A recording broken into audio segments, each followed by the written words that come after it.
Bonjour monsieur, madame. Je fais cette vidéo concernant les dirigeants des témoins de Jéhovah. Que des témoins de Jéhovah sont des tueurs sur la terre. Pourquoi je dis que les témoins de Jéhovah sont des tueurs sur la terre? C'est à propos de la transfusion de sang. Que si quelqu'un est malade ou bien a été opéré, et il a besoin de sang pour qu'on lui donne le sang, eux le laissent, la personne meurt. C'est à cause de ça que je dis que les témoins de Jéhovah sont des tueurs sur la terre. Et ils sont sur le contraire de la parole de Dieu. Je vais vous dire quelque chose. Que les témoins de Jéhovah sont des pharisiens. Ils ne sont pas dirigés par l'Esprit de Dieu. Ils sont dirigés par personne. On appelle des codex centrales. C'est qui dirige, il y a 7 bouts qui dirigent les gens et toute décision qu'ils prennent, et tout le suit. Que ces gens-là sont des pharisiens sur la terre. Je vais vous dire quelque chose. Dans les 10 commandements, Jéhovah dit, les Israéliens te souvenaient du jour du sabbat afin de tenir pour sacré. Pendant 6 jours, tu feras du service et tu devais faire tout ton travail. Mais le 7e jour est un sabbat pour Jéhovah, ton Dieu. Tu ne pourras faire aucun travail, ni toi, ni ton fils, ni ta fille, ni ton esclave mâle, ni ton esclave femelle, ni ton animal domestique, ni ton résident étranger qui est dans tes portes. Exode, chapitre 20, verset 8 jusqu'à 11. Jéhovah n'a pas dit, quand quelqu'un est malade, on ne doit pas lui apporter assistance et soins. Les scribes, les pharisiens prenaient cette parole pour faire la méchanceté. Quand quelqu'un est en souffrance, on ne doit pas lui apporter assistance et soins et le laisser mourir la personne. Et il dit que Dieu va les résister au dernier jour. C'est ce que les pharisiens disaient. Cependant, comme disaient les scribes, quand quelqu'un est dans le besoin et se procure de vivre dans le champ, il y aura un châtiment modèle. Quand quelqu'un n'a rien, il a faim, il cherche quelque chose dans les champs, et le lapide. On le tue la personne qu'aujourd'hui, c'est le jour de sabbat, que personne ne doit pas travailler. Au temps de Jésus-Christ, à cette époque-là, Jésus s'en était allé le sabbat à travers les champs des céréales. Ses disciples ont eu faim et commençaient à arracher des épis et à manger. En voyant cela, les pharisiens lui dirent, regardez, tes disciples font ce qui n'est pas permis de faire le sabbat. Qu'est-ce que Jésus l'a dit? Il leur dit, n'avez-vous pas lu ce qu'a fait David quand lui et les hommes qui étaient avec lui ont eu faim, comment il est rentré dans la maison de Dieu et comment ils ont mangé les pains de présentation, ce qui ne lui pas permis de manger, ni à ceux qui étaient avec lui, sauf aux seuls prêtres. Ou bien, n'avez-vous pas lu dans la loi que les sabbats, les prêtres dans le temple considèrent le sabbat comme non sacré et restent pourtant innocents? Mais je vous le dis qu'il y a ici quelque chose de plus grand que le temple. Cependant, si vous saviez compris ce qui signifie « Je veux la miséricorde et non le sacrifice », vous n'aurez pas condamné les innocents. Quand c'est le du sabbat, voilà ce qui est le Fils de l'homme. Vous pouvez le voir. Matthieu chapitre 12, verset 1 jusqu'à 8. Marc chapitre 2, verset 3 jusqu'à 28. Luc chapitre 6, verset 1 jusqu'à 5. Je suis entré dans une synagogue. Il y avait là un homme avec une main décherchée et il observait attentivement pour voir s'il allait guérir l'homme le sabbat afin de pouvoir l'accuser. Et il dit à l'homme à la main décherchée, lève-toi et viens au centre. Puis il leur dit, est-il permis le jour sabbat de faire une bonne action ou de faire une mauvaise action, de sauver une âme ou de la tuer? Mais il gardait le silence. Et après les avoir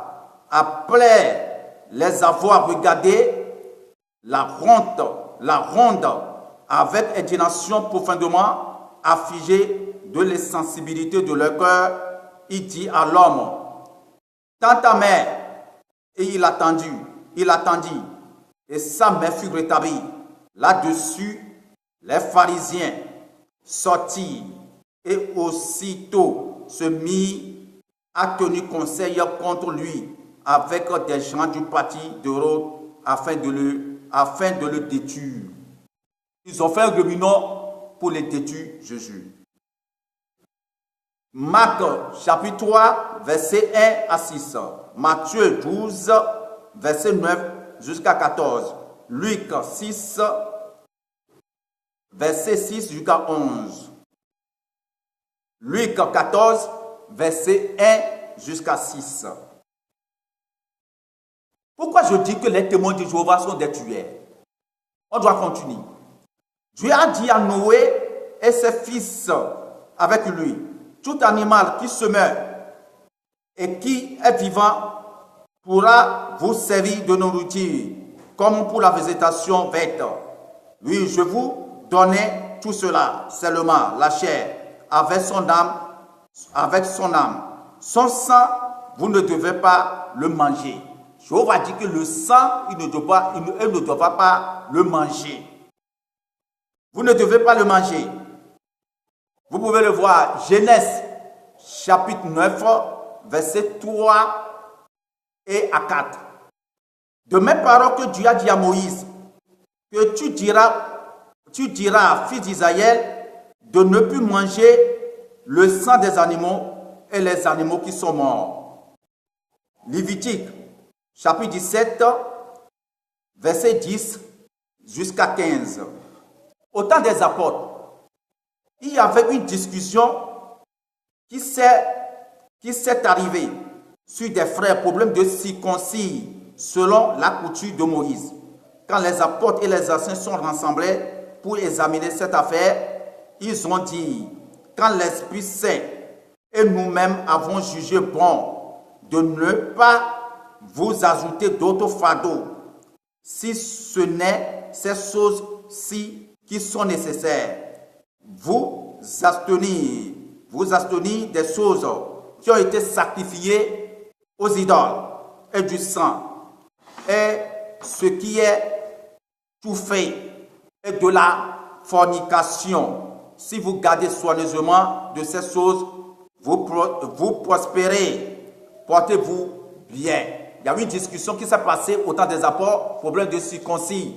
Mais quand ils sont rassemblés, ils ont examiné que ce n'est pas la paix, qu'elle va ajouter un fardeau. Ce qui est nécessaire de s'abstenir, ce qui ont été les animaux qui ont été sacrifiés aux idoles et les animaux qui sont morts. Et le sang des animaux, par contre, nous ne devons pas manger. Et de fornication. Et si vous gardez soigneusement de ces choses, vous prospérez, portez-vous bien. Qui d'entre nous ici, qui mange le sang de l'homme? Personne. Si on voit quelqu'un, on le condamne. Un homme comme toi, quand Dieu a dit, quiconque verse le sang de l'homme, par l'homme son sang sera versé. Quand l'image de Dieu y a fait l'homme. Genèse chapitre 9, verset 6. Aujourd'hui, la médecine a été développée. Si quelqu'un est malade, a fait un accident, a été opéré et il manque du sang pour sauver la vie de la personne par transfusion de sang qui ont même groupe sanguin, ce n'est pas péché, comme Jésus a dit, les scribes et les pharisiens.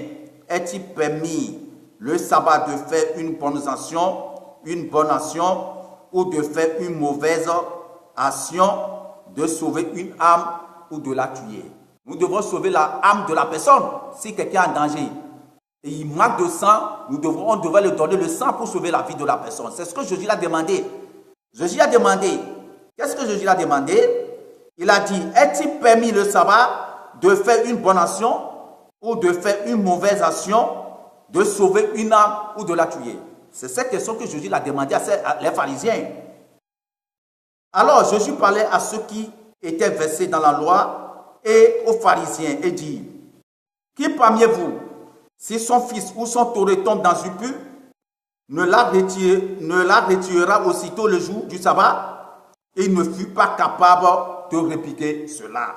Luc chapitre 14, verset 1 jusqu'à 6. Jésus leur dit aux pharisiens, n'avez-vous pas lu ce qu'a fait David quand lui et les hommes qui étaient avec lui ont eu faim, comment il est rentré dans la maison de Dieu et comment ils ont mangé les pains de présentation, ce qui ne lui pas permis de manger ni à ceux qui étaient avec lui, sauf aux sepulcres. Jésus dit, si vous saviez compris ce qui signifie je veux la miséricorde et non le sacrifice, vous n'aurez pas condamné les innocents. Jésus a dit, si vous savez bien ce qui signifie je veux la miséricorde, non le sacrifice, vous n'aurez pas condamné des innocents. Ils sont en train de tuer les gens, condamner des innocents. Pourquoi ils ont guéri les gens au jour du sabbat? C'est même ce que les témoins de Jéhovah font, même chose que les témoins de Jéhovah font aujourd'hui. Si quelqu'un, ça c'est Matthieu chapitre 12, verset 1 jusqu'à 8. Si quelqu'un malade a fait un accident, a été opéré, s'il manque de sang pour sauver la vie de cette personne par la transfusion de sang qui a même groupe sanguin, c'est une bonne action. Ce n'est pas péché comme le jour du sabbat. Sabbat, on dit 7e jour, personne ne doit pas travailler. Autant des pharisiens, autant avant Jésus. Mais Jésus dit, loi a permis de faire du bien au sabbat. Autant, Dieu a dit, personne ne doit pas travailler. Le jour, tout le monde doit l'adorer.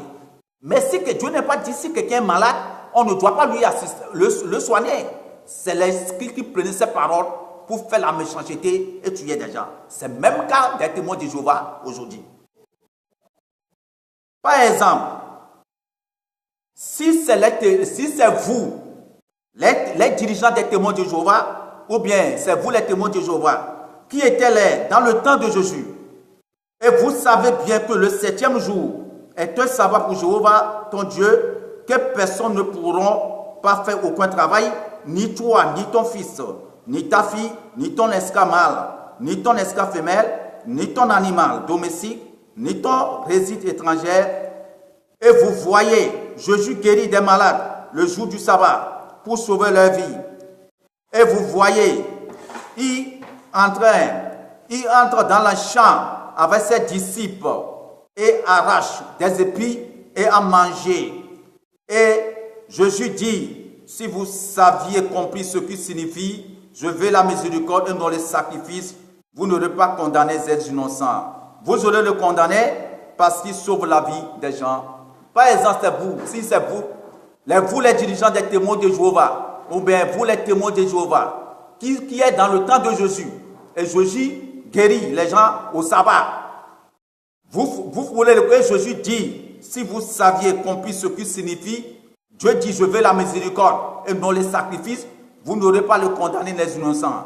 Vous aurez le condamné parce qu'il sauve la vie des gens. Vous aurez le condamné. C'est un exemple que je vous demande. Vous aurez le condamné. Par exemple, je vais vous dire quelque chose. Dieu a dit à Abraham de prendre son fils unique pour faire son sacrifice. Car il a pris son fils. Allez, Dieu dit, Abraham, ne fais pas du mal à ton enfant. Prends un mouton là-bas, fais un sacrifice pour moi. Ne fais pas du mal à ton enfant. Dieu peut, excuse-moi, Abraham peut tuer son enfant, Dieu peut le ressusciter. Mais Dieu a montré son amour et il dit, Abraham, ne fais pas du mal à ton enfant. Dieu, il est miséricorde. Dieu veut la miséricorde et non le sacrifice. Comme les pharisiens disaient que si la personne est morte, Dieu va le ressusciter. Je vais vous dire quelque chose. Qui d'entre nous ici qui ment le sang de l'homme? Personne. Si on voit quelqu'un, on le condamne. L'homme comme toi. Quand Dieu a dit quiconque verse le sang de l'homme, par l'homme, son sang sera versé. Quand l'image de Dieu y a fait l'homme. Genèse, chapitre 9, verset 6. Aujourd'hui, la médecine a été développée. Si quelqu'un est malade, a fait un accident, a été opéré, et s'il manque du sang, pour sauver la vie de la personne par la transfusion du sang, qui ont le même goût sanguin, est une bonne action. Ce n'est pas une mauvaise action. Comme Jésus a dit, tout bien considéré comme combien un homme vaut plus qu'un bébé. Donc il est permis le sabbat de faire quelque chose de beau. Matthieu chapitre 12, verset 9 jusqu'à 14. Pourquoi David est rentré dans la maison de Dieu et comment ils ont mangé les pains de présentation, ce qui ne lui était pas permis de manger, ni à ceux qui étaient avec lui, sauf aux prêtres. Pourquoi? Parce qu'il s'est trouvé dans le besoin. Saul et ses compagnons cherchent David pour le tuer. David et ses compagnons furent et se sont cachés et ils ont faim. Pour sauver leur vie, David est rentré dans la maison de Dieu pour demander du pain. Mais le prêtre répond à David et dit, il n'a pas du pain ordinaire sous ma main. Alors il y a du pain sacré. Mais obligés, ils ont mangé les pains sacrés pour sauver leur vie. Les pains sacrés que le prêtre a donnés à David et ses compagnons pour sauver leur vie, ce qui ne lui était pas permis de manger, ni à ceux qui étaient avec lui, sauf au prêtre. Ce que le prêtre a fait, c'est une bonne ou une mauvaise action. Je vous demande les témoins de Jéhovah, les dirigeants des témoins de Jéhovah. Ce que le prêtre a fait, David est rentré dans le temple et Saul le cherche à le tuer. Il allait cacher.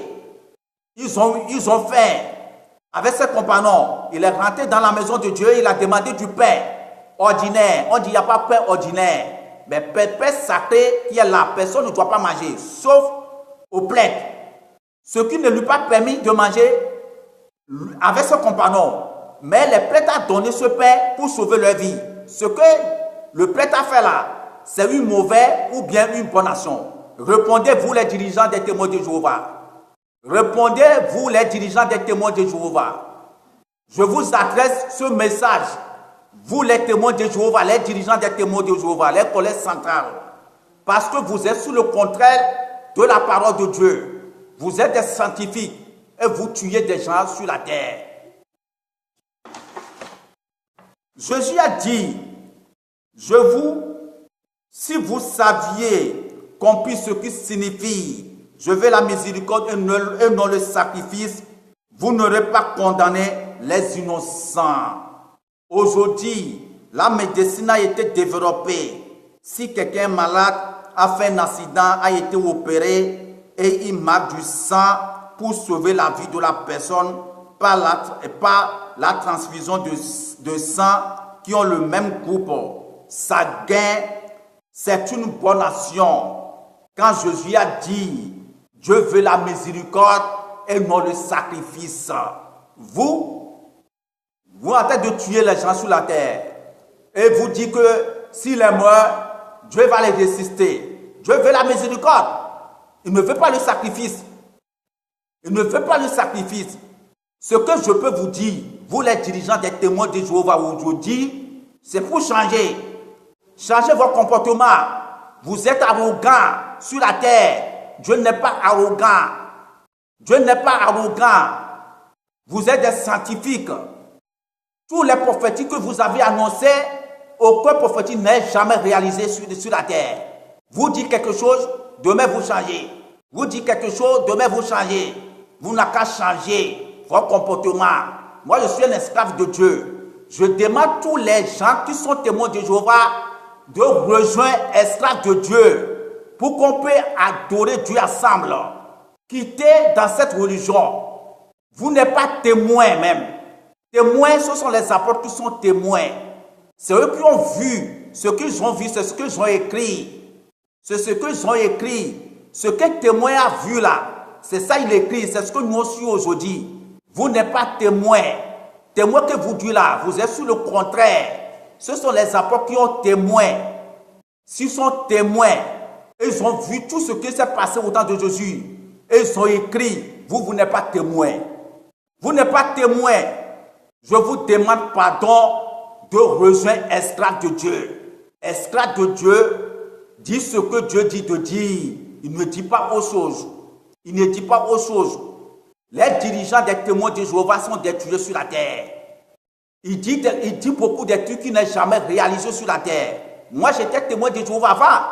Mais en lisant la Bible beaucoup, je vois que ces gens-là sont des menteurs. Sont des menteurs sur la terre. Ils ne disent pas vérité. L'Esprit de Dieu ne dirige pas ces gens-là. C'est l'Esprit de l'homme qui dirige ces gens-là. Ce sont des scientifiques. Tout ce qui parle, ce sont les trucs des scientifiques. Je vous demande pardon. Les gens qui disent que sont témoins de Jéhovah, de quitter dans cette religion, de rejoindre l'esclave de Dion. Je vous remercie. Je vous remercie. Bientôt, je vais faire une autre vidéo encore concernant la cérémonie de Jésus. Comme là, c'est la fête de Pâques. Comment Jésus a célébré ses Pâques avec ses disciples. À la prochaine vidéo. Je vous remercie.